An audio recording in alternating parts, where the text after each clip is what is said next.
kita tahu macam mana nak leburkan besi.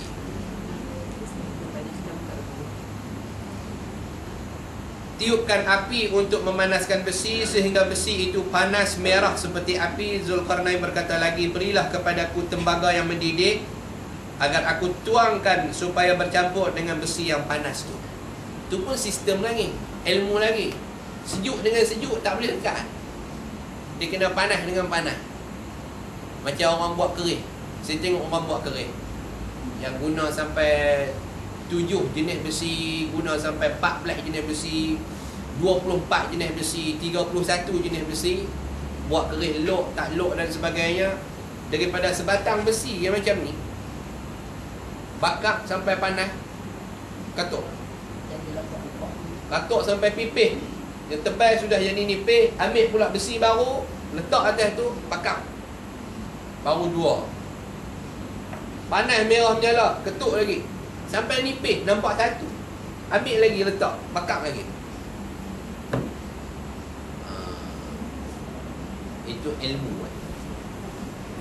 Maknanya tahu nak buat macam mana, nak bagi melekat besi antara besi itu, nak melekat macam mana. Sekarang kita guna apa? Kita guna peteri. Peteri tu api lah. Trik, lekat. Trik, lekat. Saya duduk sembang dengan Cina buat besi. Kadang-kadang bawa cangkui lah, apalah peteri sikit Cina tu. Oh, dia kata ini besi banyak nipis. Nak mau lama-lama tembui. Mau lama-lama tembui. Kita ingat lama lagi buat lah. Rupanya lama tembui terus cangkui tu. Jadi makna nak pelekat tu, ni dia. Teknologi Zulkarnain Allah bagi. Mesti panas sama panas, barulah besi tu boleh melekat. Kuat. Guna api. Sekarang kita ada teknologi. Guna api juga, tak boleh lari. Guna api juga. Dengan peteri dia. Patah perak peteri. Patah perak peteri. Makna dengan kaedah api. Allah bagi. Dengan cara ini, inilah cara Allah tunjukkan kepada Zulkarnain, iaitu mencampurkan tembaga ke dalam besi untuk menjadikan besi itu bertambah keras dan kuat. Dan cara ini termaktub di dalam Al-Quran sebelum daripada pengalaman dan kajian manusia di zaman sekarang berabad yang lalu. Dah mendahului. Itu yang kata Quran ini mendahului zaman. Zaman takkan mendahului Quran. Quran tetap mendahului zaman.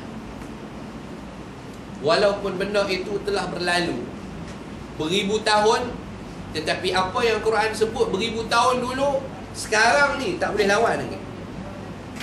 Tak boleh lawan. Rugilah siapa yang belajar tinggi-tinggi tak letak Quran di depan sebagai panduan.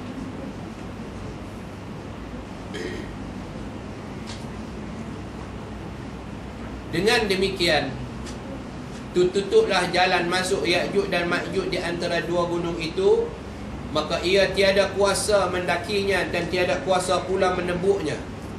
Seterusnya tidak kuasa menyerang kaum yang dhaif ini.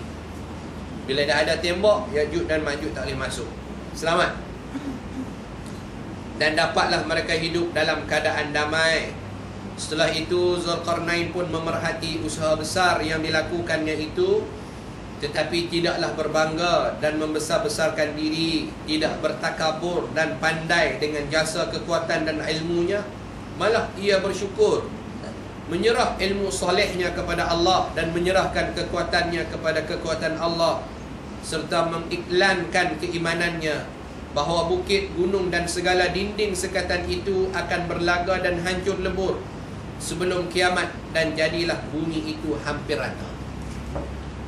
Tinggi terang mana pun ilmu Zulkarnain, pengajarannya, dia tidak sombong. Dia tidak pernah sebut aku yang buat, hasil idea aku, ini kepandaian yang aku ada dan sebagainya. Tapi sebaliknya, tawaduk yang ada pada Zulkarnain itu menjadikan dinding itu kukuh, sekukuh-kukuhnya. Bila nak hancur? Ni penghujung-penghujungnya. Penghujung-penghujung. Itu yang kata kesan kekuatan iman. bila buat sesuatu benda. Sambung Syed Kutub lagi. Noyak sini. Ini mikrofon tak ada. Kenapa lah? Saya pun tinggal mikrofon rata. Masjid Ampangan ada satu mikrofon tinggal. Lari tu tinggal rumah satu, malam bawa barang banyak. Beli macam-macam. Tak ada nak guna. Abang tak ada macam ni, bila main tak ada pula. Kalau kereta pun tak ada.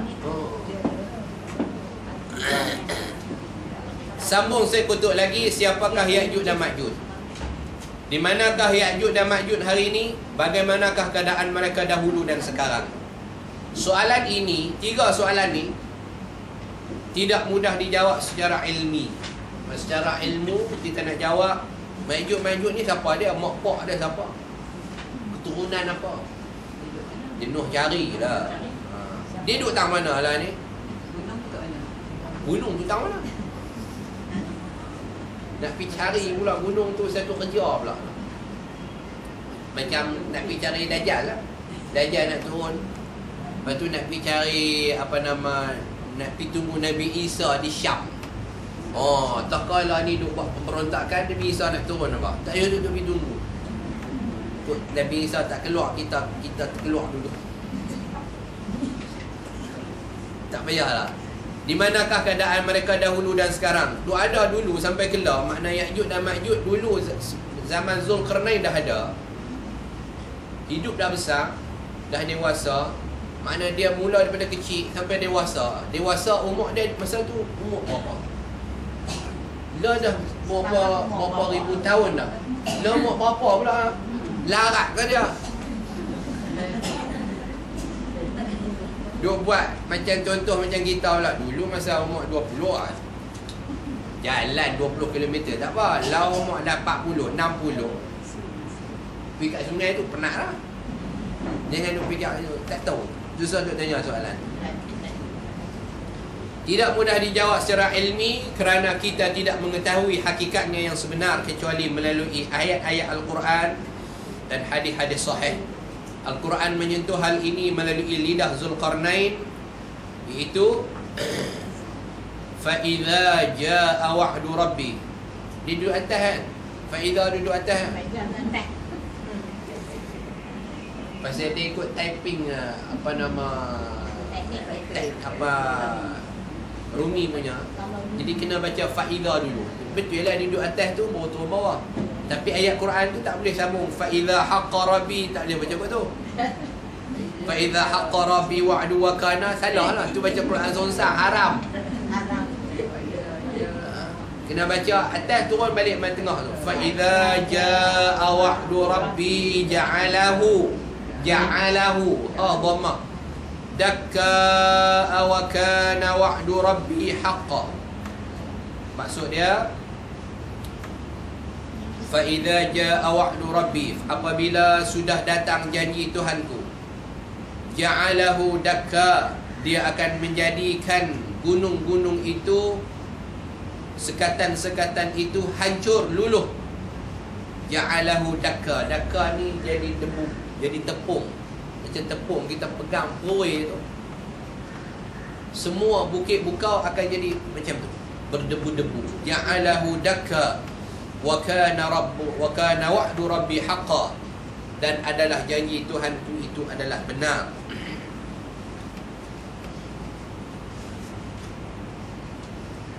Kemudian surah Al-Anbiya ayat yang kedua, dalil yang kedua tentang Ya'juj dan Ma'juj. Surah Al-Anbiya ayat 96-97.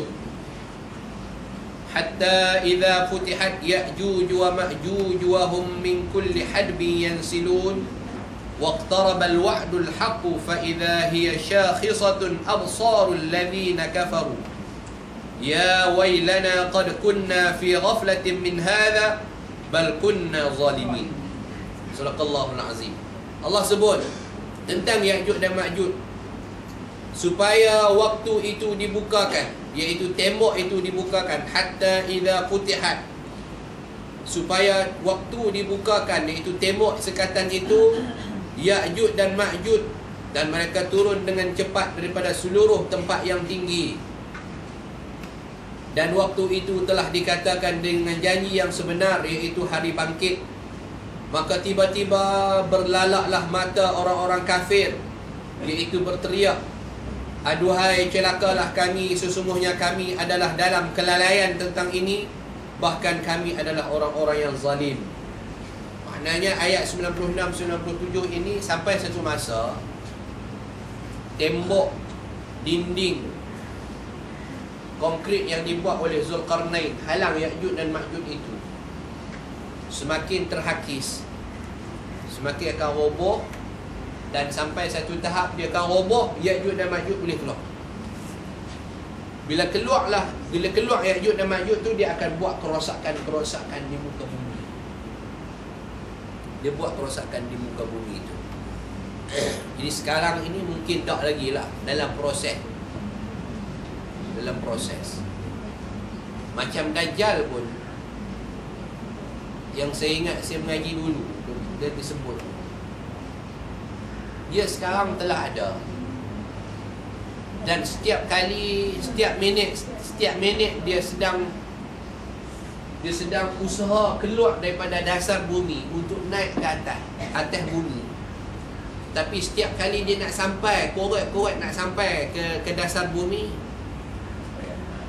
orang azan, masuk waktu, sini, seluruh dunia azan.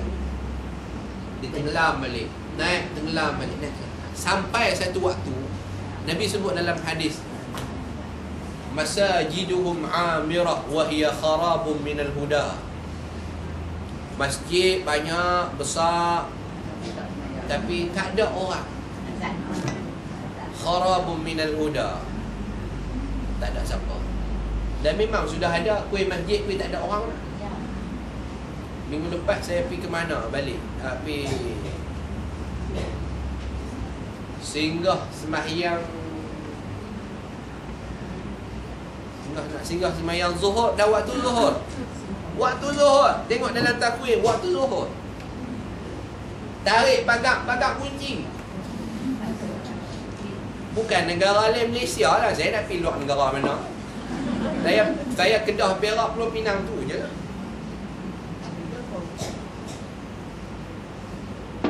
Kacau. Pagar kunci. Turun kawan, tarik tengok pagar tu, kunci. Pergi sana, kunci. Oh, kata memang tak semayang lah masjid ni. Masjid memang tak semayang lah. Orang nak main masjid tu tak main. Jadi bila suara-suara azan semakin hilang, semakin pupus, campurlah, dia campur macam-macam lah. Merebut jawatan, meluat kat orang tu, meluat kat orang ni, meluat kat ustaz tu, meluat kat ustaz ni. Akhirnya dia sendiri tak main meluat.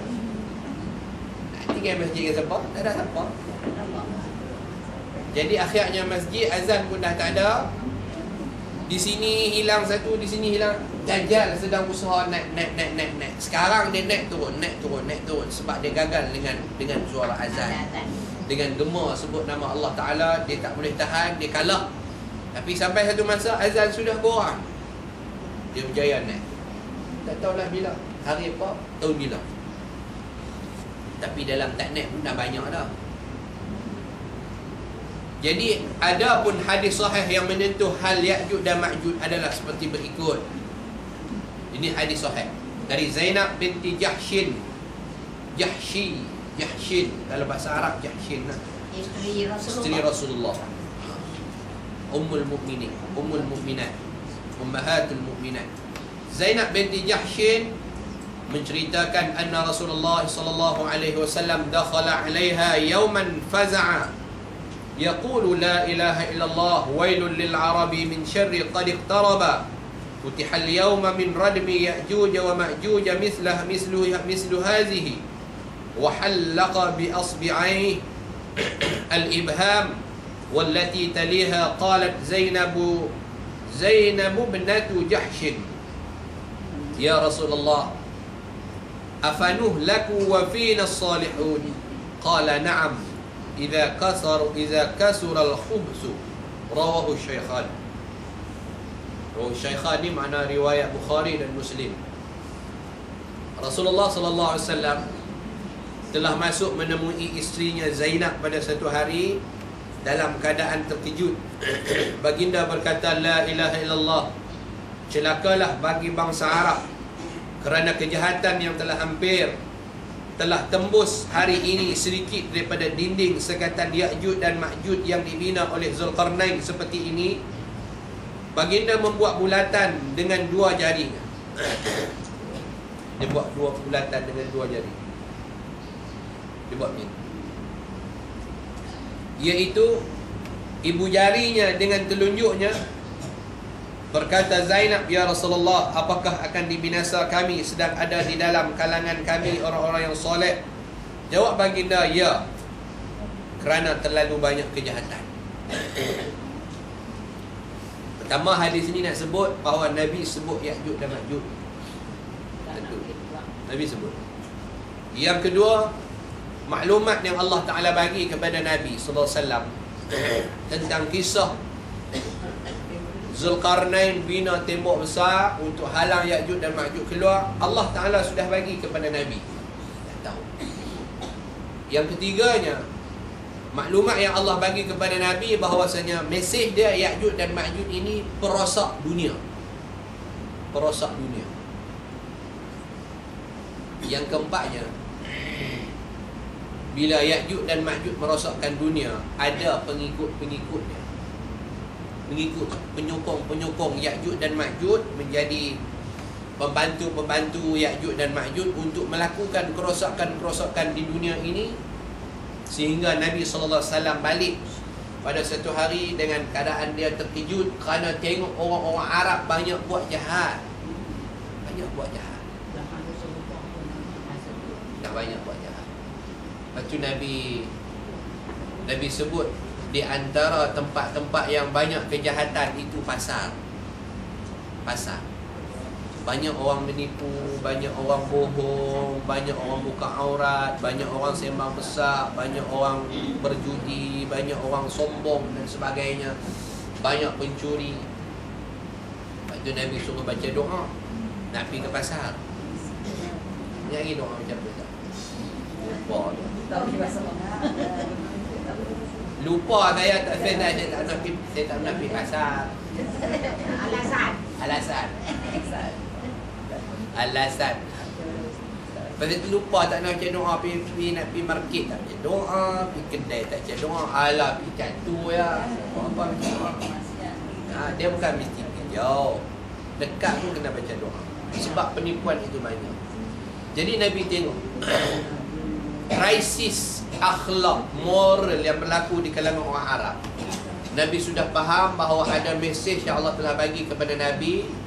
Kerosakan-kerosakan ini akan bawa kepada meletusnya Ya'juj dan Ma'juj akan muncul.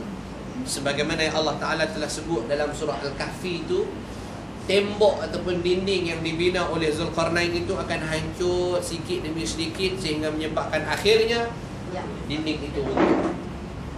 Ya'juj dan Ma'juj keluar dan manusia menyokong kejahatan-kejahatan yang ada. Isteri Nabi tanya, ada orang-orang soleh pun masih lagi akan kena kebinasaan, kena bala? Ya, Nabi sebut ada. Tidak mustahil akan kena bala, akan kena kebinasaan, walaupun ada orang soleh, kerana di dalamnya masih banyak al-khubz, kejahatan-kejahatan. Mana zaman Nabi, semua Nabi-Nabi ada, dan Nabi itu orang soleh, ada pengikut-pengikut Nabi, dan Allah bagi bala. Allah bagi bala. Nabi Hud, Nabi Saleh, Nabi Nuh, Nabi Musa, semua itu ada Nabi, orang daun soleh, dan ada pengikut-pengikut Nabi yang soleh. Allah bagi. Sebab masih ramai, majoriti lagi yang buat jahat. Masih ramai yang buat jahat. Orang sabotan tak buat sorok. Orang sabotan buat sorok. Tak apa, ada kau. Jadi kejahatan-kejahatan yang terjadi ini salah satunya dibuat jahat, kejahatan berlaku dan tidak ada orang yang menghalang kejahatan dihentikan. Jahat jadi ada orang tengok tapi orang tak larang buat apa? Buat tak tahu ya. Dia kata nafsi-nafsi, masing-masing hal, masing-masing diri lah. Hang buat hang, aku buat aku buat hang, aku buat aku. Tak kacau dengan siapa. Dia ambil tindakan itu. Sedangkan Islam ajak kita, kehidupan Islam yang mengajar kita, kita kena ajak orang lain. Kalau kita buat baik, kita kena ajak bersama-sama buat baik. Kalau kita tengok orang buat jahat, kita kena larang dan tegah orang lain jangan buat jahat. Macam yang terjadi lah ni. Kalau ada orang yang bagi mesej supaya kejahatan itu dihentikan, jangan buat sekian-sekian, jangan anjur sekian-sekian. Orang yang bagi pesanan tu kena. Orang baik ada tak? Ada. Orang baik ada. Tapi kalau dia nak baik lagi, baik-baik jangan kata apa. Kalau hang kata juga, alamat tak ada apa lah. Tapi tak apalah, ya. Akhirnya kejahatan bertambah. Ada siapa larang? Tak ada siapa larang. Pertandingan menyanyi, daripada satu ke satu keluar. Tengok dalam TV, kalau mengacarakan rancangan-rancangan yang nampak Islami, rasa halal tak halal ke, apa nama, macam lah yang nampak kepada agama sikit, pakai tudung, berbelit sana, berbelit sini, jubah mamu sana, mamu sini, sengit sana, sengit sini. Mai yang tak ada jenis halal tu, dia juga. Macam kenal lah muka dah. Rambut macam pelesik. Mana ala. Boleh buat dua watak yang berbeza, orang yang sama. Tengok pelakon lah yang kita duk tengok drama. Siapa duk tengok? Saya pun tengok. Itu yang kata cerita. Hari ni berlakon tajuk bukan main, kafarah tu kafarah ni, tudung tak sangka lah, istighfar, auzubillah macam-macam.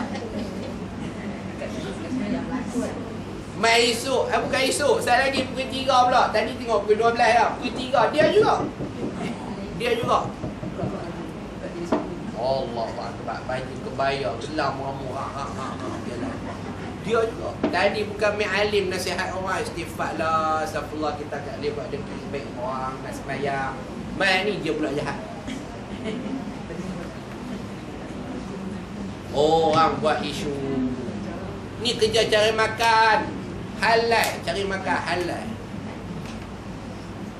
Ilmu tak ada di tu mana halal.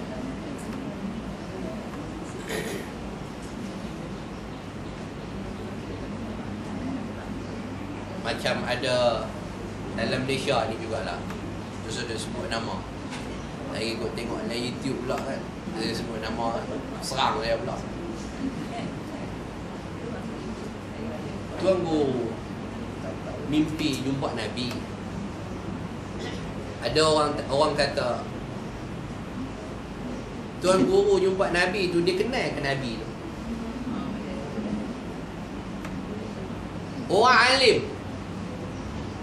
alim pernah sebut benda macam tu dan sedang sebut benda macam tu. Bila sebut Tuan Guru mimpi berjumpa Nabi sekian-sekian, begini, dia boleh keluar dalam ceramah dia depan anak-anak murid dia macam ni. Ustaz tu biasa jumpa Nabi ke yang dia kata dia mimpi jumpa Nabi tu? Bila dia jumpa Nabi? Dia pernah tengok ke gambar Nabi sampai dia boleh confirm tu Nabi dalam mimpi dia? Orang macam tu sedang tolak hadis Nabi yang Nabi sebut, man ra'ani fil manami faqad ra'ani haqqa. Siapa yang tengok aku dalam mimpi, dia nampak aku betul. maknanya umat-umat Nabi yang tak pernah jumpa Nabi akan berjumpa Nabi. Adalah identiti yang tertentu yang boleh dikenal pasti itu adalah Nabi. Yang kedua, bukan sebarang-sebarang yang boleh jumpa Nabi. Tak boleh jumpa Nabi. Sebarang orang macam kita ni lotlak.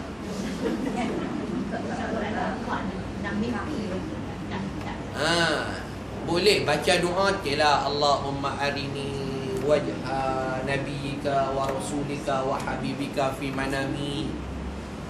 Boleh minta baca tak apa, kita doa, mudah-mudahan Allah bagi rezeki. Mungkin dengan tabarukan, dengan keberkatan doa itu menjadikan kita soleh. Jumpa belum tentu, tapi tidak mustahil. Boleh jumpa. Tapi lotlak kita ni tak tentu lah kan. Duk mandi pun telanjang lagi, jumpa Nabi nya dah.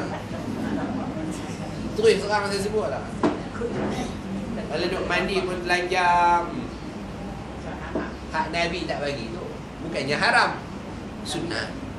Kalau buat hak haram, lagi teruk lah. Lah haram jadah, lagi dah.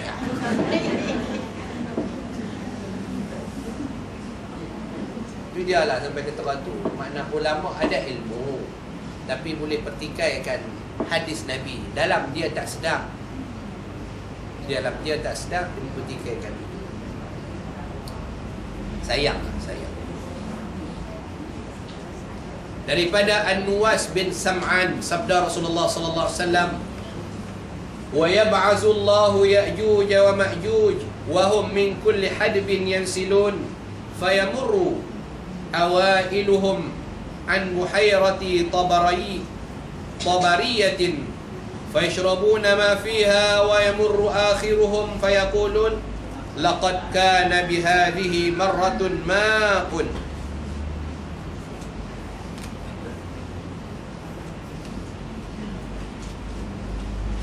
Hadis akhrajahu Muslim wa Tirmizi. Maksudnya, dan Allah membangkitkan Ya'juj dan Ma'juj dengan bilangan yang banyak, yakni dengan bilangan yang banyak, dan mereka turun dengan cepat daripada seluruh tempat yang tinggi, iaitu tentera-tentera yang pertama daripada mereka melalui di tasik Tabariyah di negeri Syam. Syam lagi. Nabi Isa turun di Syam. Nabi Al-Mahdi Al-Muntazar muncul di Syam.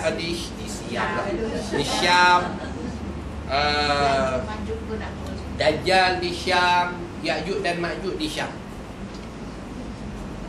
Mereka minum air dalam tasik itu, sehingga manakala tentera yang terakhir daripada mereka melalui di tasik itu, mereka berkata, sesungguhnya di tasik ini dahulu pernah ada air.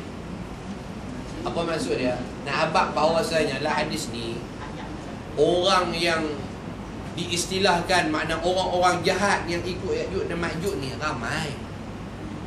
Lalu di satu tasik Tabariyah di Syam, tak tahu tang mana, tu suruh pergi cari. Kalau tak habaq tu dia pergi cari. Dia ambil tiket lepas terbang pergi Syam. Dan orang kata, oh kuarantin Syam tak boleh masuk, Syria tak boleh masuk, tak aman. Nak pergi jihad apa macam tu. Tapi yang nak cari punya ramainya orang jahat, tentera-tentera Ya'juj dan Ma'juj ini. Lalu semua yang lalu tu pekat cendok ayam, minum buat bekal. Bayangkan tasik yang punya besar sampai kering ayam, punya ramainya orang pekat cendok ayam. Tera air Zam-Zam daripada dulu sampai kelar ni, berapa generasi dunia dah pakai. Banyak tu lah kan. Ni tasik yang besar boleh kering, maknanya ramai punya tentera-tentera dia nak buat jahat. Dan banyak lagi hadis sahih yang menyentuh hal Ya'juj dan Ma'juj. Kesimpulan dari hadis-hadis tersebut ialah mengingatkan akan lahirnya kerosakan daripada umat ini pada akhir-akhir umur dunia. Oleh yang demikian, orang-orang yang beriman mestilah yakin dengan kedudukan Ya'juj dan Ma'juj yang diceritakan di dalam Al-Quran dan hadis-hadis sahih. Adapun mengenai masa kelahiran Ya'juj dan Ma'juj daripada umat ini, keterangan selanjutnya mengenai bentuk dan sifat mereka, tempat mereka berada sebelum mereka muncul keluar, Semua itu adalah perkara gaib yang Allah sahaja yang mengetahui. Jadi jangan cari selok-belok duk tanya, saya tak reti jawab. Memadai mengetahui, pertama beriman bahawa Ya'juj dan Ma'juj ini akan ada, Allah zahirkan mereka. Yang kedua, Ya'juj dan Ma'juj ini membawa kejahatan di atas muka bumi. Jadi tak payah duk selidik biodata. Wallahu a'lam. Ada satu dua soalan ke yang boleh kita berkongsi? Kalau saya tahu saya jawab, saya tak tahu saya tangguh cari jawapan kat ustaz ni. Silakan.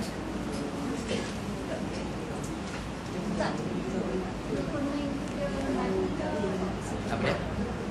Zulkarnain. Itu saya sebut tadi, terlewat sampai. Zulkarnain, ada ulama kata Nabi, ada ulama kata dia orang soleh. Tapi yang pastinya dia adalah raja. Kalau dia Nabi, dia raja. Macam Nabi Sulaiman. Kalau dia orang soleh, dia raja juga. Mungkin macam Luqman. Tapi Luqman bukan raja, Luqman orang biasa. Tapi dia mungkin raja, tapi dia orang soleh. Andaian, khilaf. Yang pasti Allah Ta'ala sahaja yang tahu.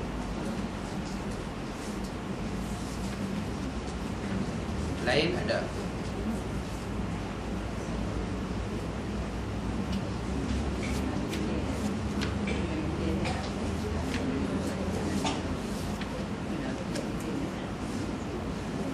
Ada, habis dah.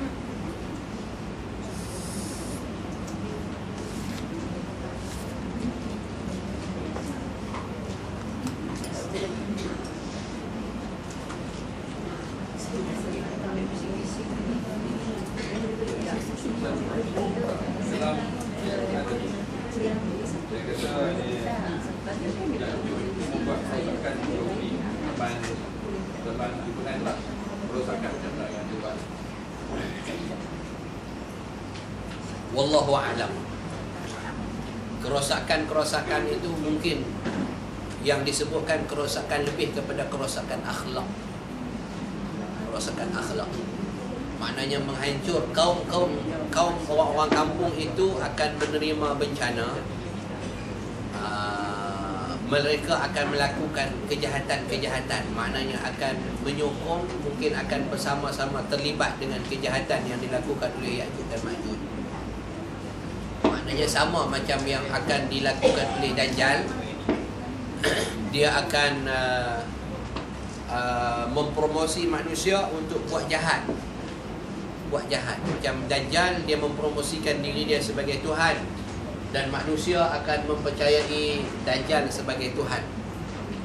Ya'juj dan Ma'juj tidak mempromosikan diri dia sebagai Tuhan, tetapi dia mempromosikan kejahatan, buat bersama-sama. Yang keduanya, mungkin kerosakan yang disebutkan dalam kampung mufsiduna fil ard itu kemusnahan, kerana dia akan memusnahkan tempat tinggal, harta benda, mungkin sampai melibatkan nyawa. Itu adalah juga dimaksudkan dengan kemusnahan. Maknanya dua lah, dari segi lahirnya kemusnahan fizikal, tempat tinggal, kampung, penduduk. Yang keduanya kemusnahan akhlak, yang melibatkan mereka akan bersama-sama bersekongkol, nyokong, bersekutu dengan Ya'juj dan Ma'juj buat jahat pada ketika itu. Dan sebab yang hadis Nabi sebut yang akhir itu, yang hadis riwayat Muslim dan Tirmizi itu, dia akan bawa bersama tentera-tentera dia yang ramai mempromosikan kejahatan dalam dunia. Ramai tentera dia, boleh kering ayak tasik, bekat cedok seorang sikit, buat bekat minum. Maknanya dia akan mempromosikan. Walaupun tak nampak mesej Ya'juj dan Ma'juj yang sebenar, tapi dia punya hibih dia, CP-CP dia sudah ada. Sudah banyak. Setiap negara sudah menganjurkan kejahatan. Penganjur. Wallahu a'lam. Dah Ustaz lagi nak tanya.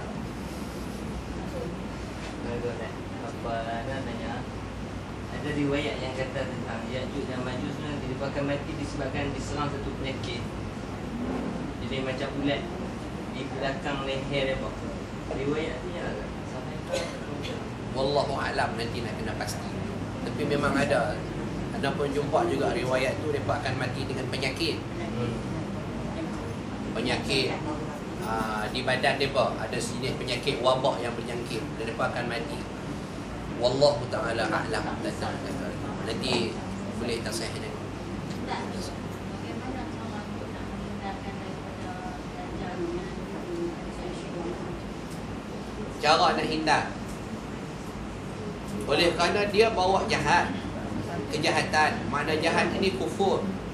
Cara kita nak menghindarkan dengan cara kita beriman. Beriman kepada Allah. Itu je cara dia. Cara macam mana pula nak beriman? Kena mengajilah, menuntut ilmu. Mencari ilmu supaya kita dapat kekuatan iman. Yang kedua, kita dapat faham. Bila kita dapat faham, kita dapat beramal. Bila kita dapat beramal, kita dapat keyakinan dalam amalan kita itu bahawa yang kita amalkan itu benar. Kalau kita beramal tanpa ilmu, orang bawa mai apa-apa pun kita akan mudah percaya. Contohnya, susah untuk cerita Dajjal je. Cerita apa-apa je lah. Contohnya apa? Cerita apa? Orang mai jual kepala gas. Saya hatu yang cerita. Duk guna kepala gas 12 tahun dah tak meletup. Mailah satu adik tu, makcik saya naik 5 minit je nak jual ni. Kepala gas ni selamat diluluskan oleh Petronas lah, Shell lah, Esso lah. Tak terbakar, mai saya cuba. Padahal kita guna 12 tahun tak meletup. Padahal kepala gas tu tengok kena pusing sopa tu lah. RM5, dia main jual RM35. Dia kata ni offer kalau ikut RM70. Ustaz kena apa? Tak kena. Tapi pernah mengelak. Pasal apa? Punca dia saya nak sebut tu, pasal kita tak ada ilmu. Kalau kita ada ilmu, macam orang duk sebut, dulu ada iklan guna gas kan. Kali sekala apa buku ayat sabun di gas tu, tengok ada pembuih. Lah pernah buat, tak ada nak buat. Tu satu. Yang kedua, gas pun tak ada rumah. Tak masuk ke kedai.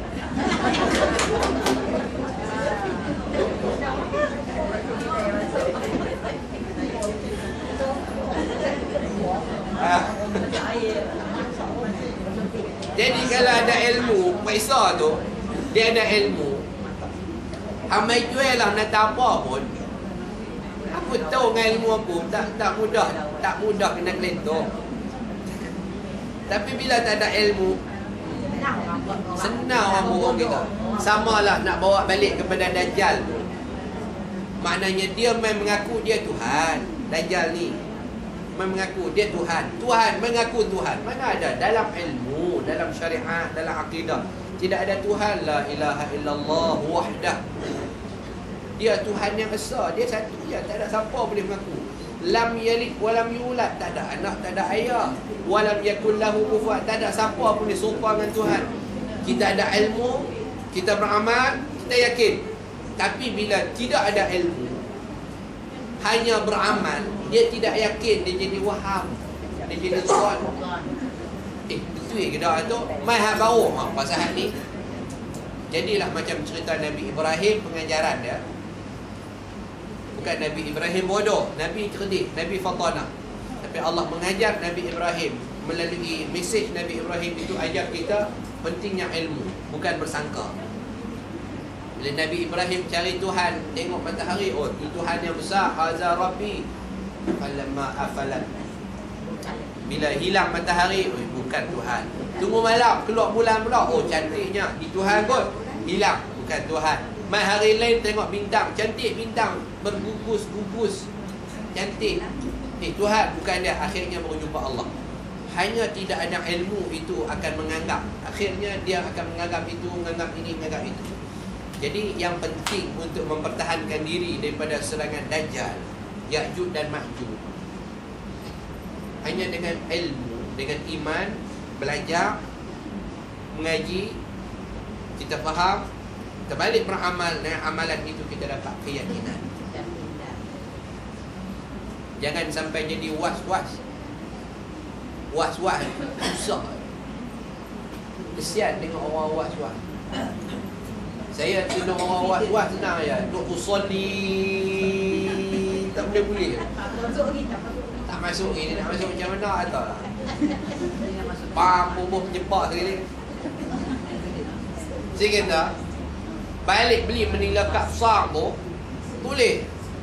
Sahaja aku semayang fardu maghrib. 3 rakaat kena Allah Ta'ala. Tak lepas tu Allah.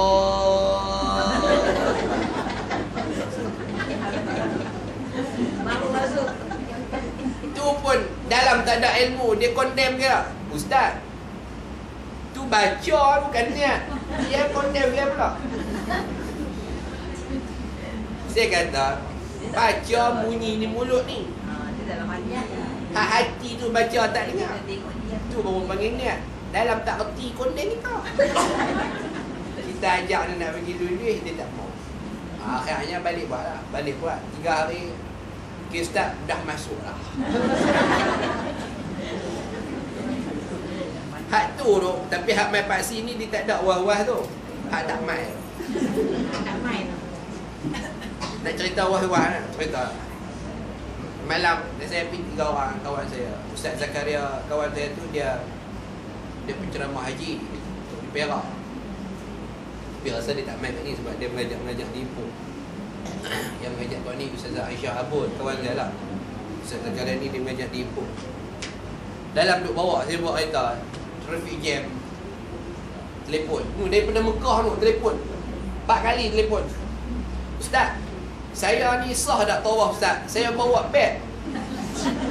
Saya nak tinggal takut hilang. Dalam beg ada. Pasal pergi kursus tu dah makna nak tawaf, kerana tawaf niat tawaf kan niat nak bawa beg. Tanya lagi Ustaz. Dah selesai. 2 minit, tak ada jauh mana kereta jam. Telefon pula, Ustaz, saya rasa keluar air mani lah. Saya tengah duk buat kereta ni, nak terkedah. Perempuan tak nikah lagi. Ustaz, saya rasa keluar air mani lah.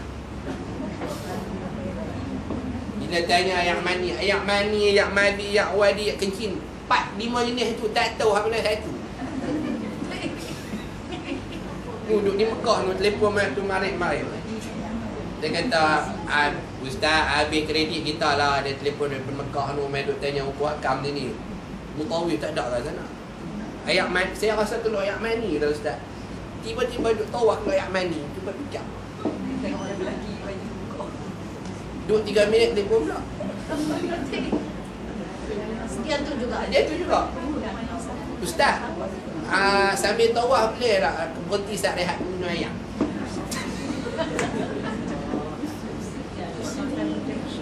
Duk 5 minit telefon pula. Ustaz, masa sa'i boleh rehat tak?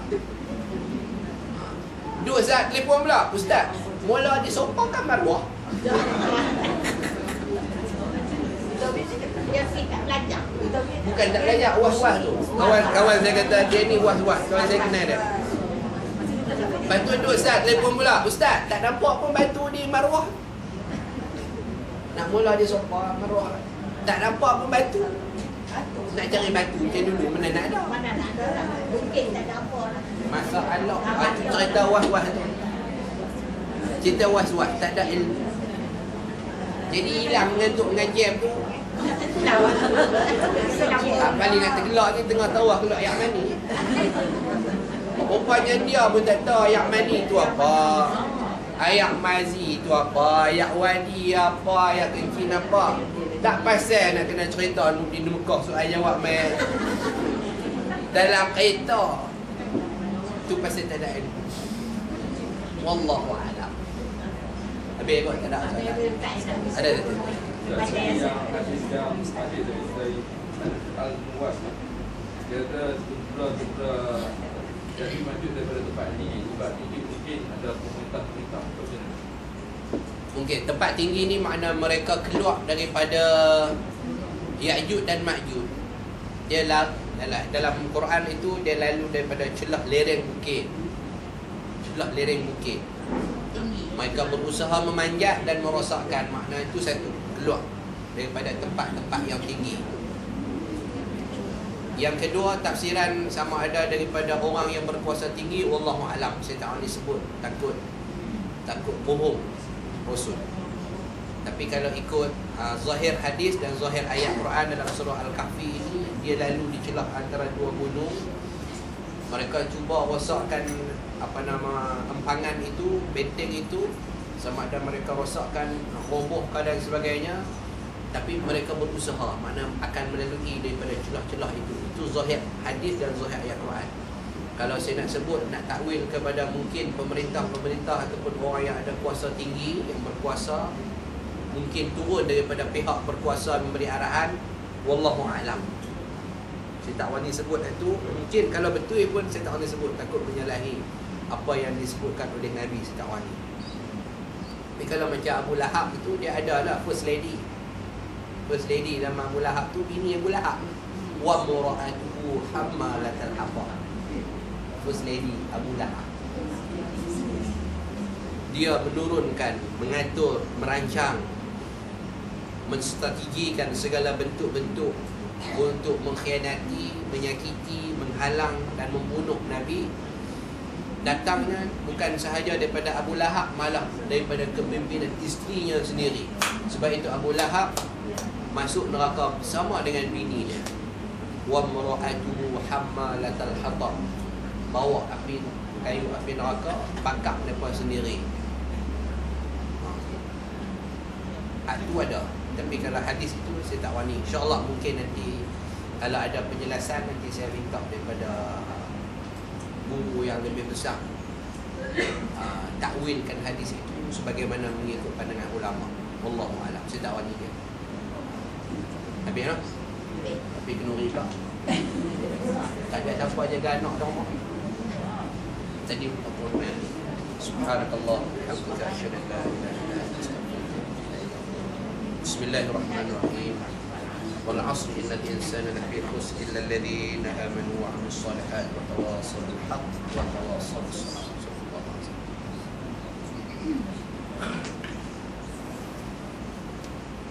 Jazakallah khairan katsiran diucapkan pada Fadil Ustaz. Di sini ada sedikit pengumuman, iaitulah tentang kuliah pengajian kita. Jadi insya-Allah sebagaimana yang telah diwar-warkan, insya-Allah pada besok hari 18 hari bulan 3 hari Ahad, insya-Allah kita akan menjemput Al-Fadhil Ustaz Don Daniel. Okey, Ustaz Don Daniel Don Biyajid akan bersama-sama dengan kita di Paksi Nibung Tebal, Dewan JKK Simpang 3 Nibung Tebal. Ada sikit lagi iklan kat saya, kalau siapa yang nak boleh sebar-sebarkan kepada kawan-kawan. Jadi insya-Allah jadual dia bermula pada kuliah subuh. Jadi insya-Allah pada kuliah subuh besok Ustaz Don akan bersama-sama dengan penduduk di Surau Taman Murni. Besok kuliah subuh, siapa yang berkesempatan insya-Allah di Surau Taman Murni Parit Puntang. Okey. Belum Masjid Hijau, Kampung Kedah. Okey. Surau Taman Murni, kuliah subuh. Kemudian kuliah duha macam waktu sekarang ni, insya-Allah di Paksi Nibung Tebal, Paksi Simpang 3 Nibung Tebal. Siapa yang tak tahu plan, lalu sebelah SMKA Nibung Tebal akan jumpa Simpang 3. Kemudian jumpa simpang ke Tanjung Berembang. Okey, ambil simpang Tanjung Berembang straight, kemudian ada masjid Tanjung Berembang tu, ambil kiri, kemudian ambil kanan balik. Dalam lebih kurang 200 meter saja daripada simpang. Okey, dewan berada di sebelah kanan. Dalam sikit. Kalau siapa yang selalu pergi ada pasar malam hari Rabu dekat situ, jalan tu. Okey, insya-Allah esok tengok yang ramai-ramai tu dia tu. Mudah-mudahan. Jadi insya-Allah besok Al-Fadhil Ustaz Don Daniel akan bersama-sama dengan kita di sini. Jadi harap dapat luangkan masa insya-Allah. Berkaitan tentang kuliah pengajian kita pada minggu hadapan, pada hari Jumaat hadapan ialah minggu yang keempat, insya-Allah di Paksi Parit Nibung adalah giliran Ustaz Jafri yang menggantikan Al-Fadhil Ustaz Fariddin dalam bagi kitab Bahrul Mazi jilid 18 Ustaz Jafri insya-Allah. Dan pada hari Sabtu minggu hadapan, saya belum dapat kepastian secara tepat daripada setiausaha kita. Cuma rancangan beliau insya-Allah nak kalau dapat Ustaz Salmi, kerana minggu ni sepatutnya slot Ustaz Salmi, tapi Al-Fadhil Ustaz menunaikan umrah. Kalau minggu depan Ustaz Salmi dah balik, boleh ganti dengan dia baliklah. Kalau tidak mungkin akan diganti dengan ustaz yang lain lah. Saya tak dapat nak pastikan untuk minggu depan lagi, tapi insya-Allah kuliah akan berjalan seperti biasa. Ya, insya-Allah. Wallahu a'lam bishawab. Setakat tu saja yang boleh saya sampaikan. Jadi jemput ustaz.